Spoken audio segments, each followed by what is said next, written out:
Pemirsa, kami ajak Anda bergabung dengan kontributor Metro TV, Fraser yang berada di Tanah Datar juga. Fraser, selamat siang. Selamat siang, Anggi. Ya, Fraser, saat ini Anda berada di titik mana ini? Dan apa yang terjadi di sana? Saat ini saya berada di Kabupaten Tanah Datar, Sumatera Barat. Tepatnya di Kecamatan Lima Kaum, Nagari Simpang Manunggal. Nah, di belakang saya ini adalah sungai yang berhulu ke Gunung Merapi yang sudah gelap di belakang, dan hilirnya adalah Sungai Batanghari di Provinsi Jambi.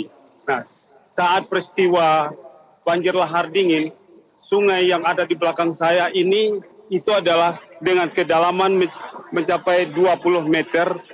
Namun ketika air gunung meluap itu sudah merusak rumah yang ada di sekitar sini. Ada sekitar puluhan rumah yang ada di sekitar jembatan atau sungai ini rusak parah akibat dari luapan sungai yang berhulu dari Gunung Merapi ini. Selain itu, di seberang jalan juga terdapat masjid yang juga mengalami kerusakan dikit pada pondasi masjid. Nah, bisa kita lihat pondasi masjid yang tergantung, namun kondisi masjid juga masih utuh. Anggi. Baik, Fraser, untuk titik Anda berada sekarang, ini apakah masih ada laporan bahwa ada keluarga atau anggota keluarga yang hilang sampai saat ini? Ya, hingga saat ini di Kabupaten Tanah Datar itu ada sekitar 19 orang yang masih dalam proses pencarian. Itu adalah data terakhir malam tadi sekitar pukul 11 malam atau pukul 22 WIB. Berdasarkan dari hasil rapat evaluasi BPBD Kabupaten Tanah Datar. Nah, namun kita barusan dapat juga informasi dari data BPBD pada pagi hari ini ada peningkatan jumlah korban yang hilang sudah mencapai 35 orang. Nah, ini apakah mereka semua sudah terdata di BPBD Kabupaten Tanah Datar atau tidak? Tentu saja masih kita lacak. Yang jelas dari BPBD Tanah Datar itu jumlah yang masih dalam proses pencarian itu adalah 19 orang. Sementara di Kabupaten Agam itu masih ada 2 orang lagi yang masih proses pencarian. Anggi. Baik, Fraser, kalau saya lihat di belakang Anda ini kan tadi ada banyak warga di sana. Ini warga yang kemarin apakah sama dengan kemarin? Jadi setiap sore mereka kembali ke pengungsian karena siang mereka berusaha untuk mencari atau melihat kondisi rumah mereka, atau seperti apa, Fraser? Ya, kebetulan di lokasi ini sedang ada kunjungan dari para pejabat di tingkat pusat, BNPB pusat, serta BMKG dan didampingi oleh Gubernur yang disambut langsung oleh Bupati Tanah Datar Pak Eka Putra. Dan pada warga yang menjadi korban itu dikumpulkan dalam sebuah tenda untuk mendengarkan arahan ataupun petunjuk-petunjuk atau informasi-informasi yang disampaikan oleh pemerintah daerah dan pemerintah pusat terkait kendala yang sedang dihadapi ataupun rencana ke depan terhadap bencana ini. Dan barusan acara sudah selesai. Ini bisa kita lihat mobil yang mengantar bantuan atau mobil rombongan juga sudah meninggalkan lokasi ini, dan warga pun sudah mulai kembali ke rumah masing-masing atau ke posko untuk istirahat. Serta selain itu juga ada warga yang memang sengaja datang untuk melihat lokasi ini. Nah, melihat-lihat lokasi atau kita bisa sebut semacam wisata bencana. Anggi. Baik, Fraser, kondisi saat ini seperti apa di sana? Karena diinformasikan BMKG bahwa hujan masih terus akan mengguyur wilayah tersebut. Kemudian juga apakah ini akan tetap membuat warga was-was ya? Karena kemarin informasinya mereka masih tidak berani ke lokasi karena masih ada gemuruh dan juga ada hujan begitu. Ya, kondisi saat ini benar-benar sudah sangat porak-poranda, dan kita lihat juga di langit atas Gunung Merapi juga sudah terlihat gelap, dan potensi terjadi banjir lahar ini tentu saja akan terjadi. Nah, untuk normalisasi sungai di daerah ini mungkin tidak ada kendala karena jembatan yang diduga menghambat itu sudah bersih. Sementara aliran air yang di bawah juga cukup sedikit atau dangkal. Anggi. Oke. Baik, Fraser, jadi dengan kondisi seperti ini, bahwa tadi cuacanya masih buruk, cuaca di atas gunung masih terlihat ini hujan, bagaimana cara warga yang berada di lokasi untuk tahu mereka segera evakuasi ketika dikhawatirkan ada misalnya banjir lahar dingin susulan begitu? Ya, seperti yang ada ini, warga memang memanfaatkan waktu yang sangat singkat bagi mereka untuk melihat kondisi rumah mereka yang sudah rusak parah ataupun menyelamatkan barang-barang yang mungkin masih bisa diselamatkan.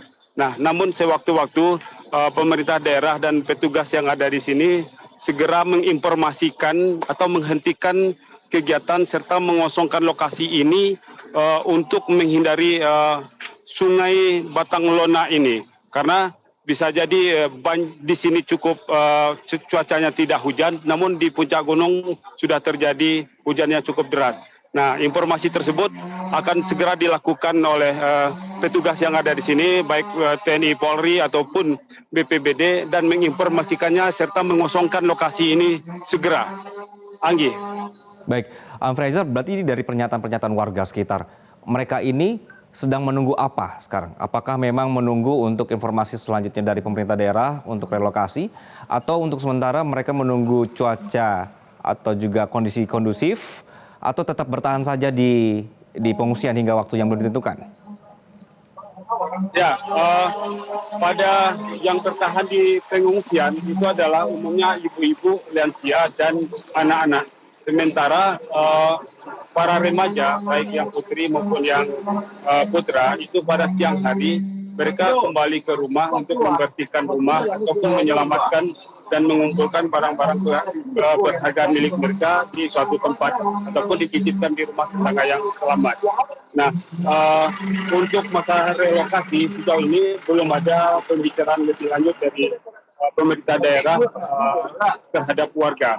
Karena sejauh ini pemerintah daerah masih fokus pada proses pencarian 19 korban lagi yang telah dilaporkan hilang, serta melakukan pembersihan lingkungan fasilitas umum seperti masjid yang ada di depan kita ini, serta berusaha membuka akses jalan.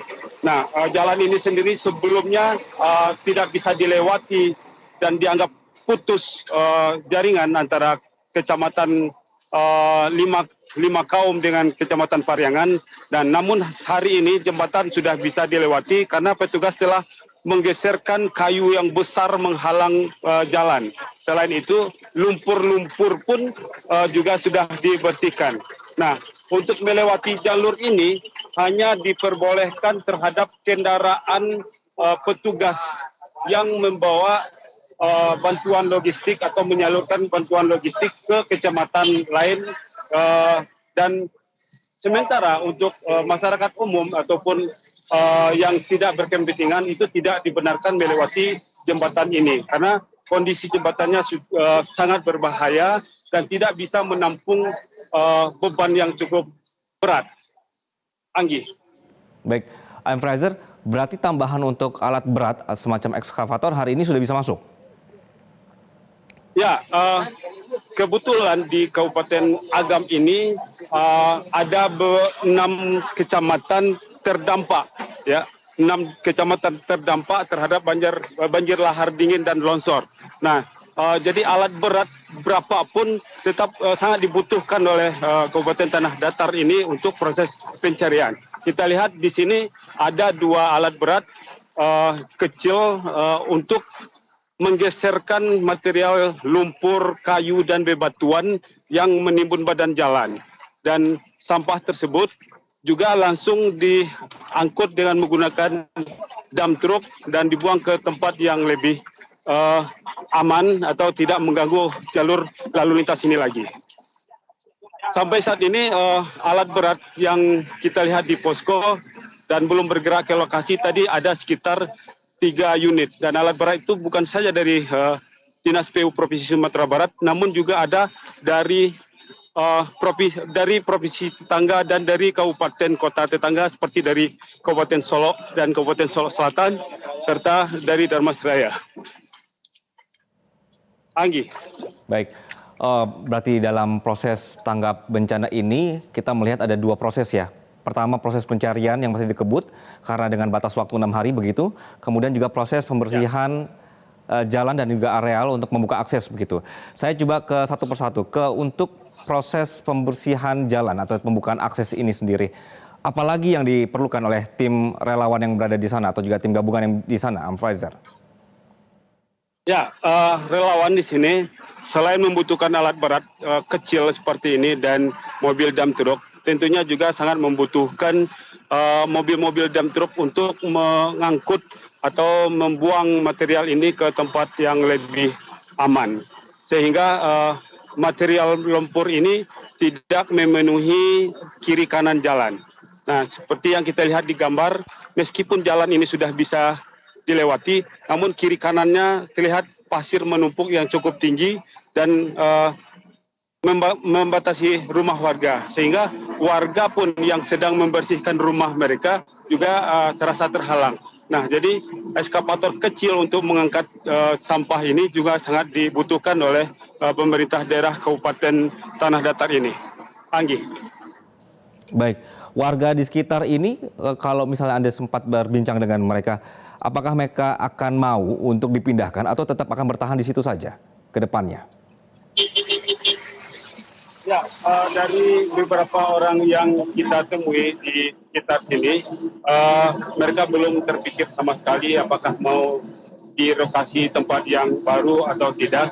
Namun jelas untuk sementara mereka berusaha mempertahankan tempat ini dulu dan membersihkan tempat mereka apa adanya. Dan jika pun dipindahkan ke tempat yang baru, mungkin akan ada pembicaraan lebih lanjut dengan pemerintah daerah. Kita lihat memang di sepanjang jalan ini kiri kanannya adalah bangunan ruko atau warung-warung yang terdapat di Simpang Manunggal ini. Simpang Manunggal ini juga merupakan terminal sementara bagi warga Kabupaten Tanah Datar yang ingin menuju Kota Padang, karena mobil travel ataupun angkutan antar provinsi itu biasanya ngetem di pangkal jembatan tersebut dan ini merupakan jalur untuk menuju Kota Padang. Nah, otomatis ini merupakan kawasan yang cukup padat dan cukup ramai karena ini merupakan juga jalur lintas utama dari Batu Sangkar menuju Kota Padang, Kota Padang dan Kota Bukit Tinggi. Anggi. Baik, Amfrizer, untuk sementara kita akan jeda terlebih dahulu. Nanti kami akan kembali dengan menunggu tetap perkembangan situasi dari lapangan. Terima kasih, Amfrizer. Jelajahi cara baru mendapatkan informasi. Download Metro TV Extend sekarang.